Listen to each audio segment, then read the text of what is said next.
അതിലേറെ മറ്റൊരു plus point ആയിട്ടുള്ള കാര്യമെന്ന് പറഞ്ഞാൽ ISLലെ ഏതൊരു താരത്തിൽ നിന്നും വ്യത്യസ്തകരമാക്കുന്നത് മാർക്കോയെ ആ ഒരു കാര്യം കൊണ്ടാണ്. കാരണം മാർക്കോ ലെസ്കോവിച്ച് എന്ന് പറയുന്ന താരം ഒരാളോടും വാക്കുകയറ്റത്തിനോ തൊള്ളത്തല്ലിനോ പോകാറില്ല, വാക്കുതല്ലിനോ അതല്ലെങ്കിൽ തൻ്റെ ശരീരം കൊണ്ടുള്ള മറ്റ് പ്രവൃത്തികൾക്കോ പോവാറില്ല.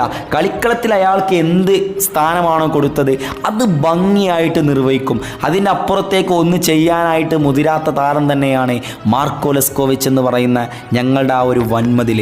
ഒരിക്കൽ ഹങ്ബട്ടും ഹോസും സന്ദേശിങ്ങനും അടക്കി ഭരിച്ചിരുന്ന ഒരു ഡിഫൻസ് നിരയിലേക്കാണ് ഇന്ന് ഞങ്ങളുടെ വലിയേട്ടനായിക്കൊണ്ട് അയാൾ കടന്നു വന്നിരിക്കുന്നത്. 2021-22 സീസണിൽ ഒരാളെയും മറികടക്കാതെ, ആ നൈലോൺ വലകളെ തന്നെ മറികടക്കാതെ ചുംബിക്കാൻ അനുവദിക്കാതെ ഫൈനലിൽ വരെ എത്തിച്ചെങ്കിലും ഫൈനലിൽ അദ്ദേഹത്തിന് പെനാൾട്ടി ശാപം കൊണ്ട് ആ ഒരു ട്രോഫി മിസ്സായെങ്കിലും അദ്ദേഹം കാണിച്ചിട്ടുള്ള ആ ഒരു ഹീറോയിസം ഒന്നും ഒരിക്കലും ഇന്ത്യൻ ഫുട്ബോളിൽ ആരും തന്നെ കാഴ്ചവെച്ചിട്ടില്ല.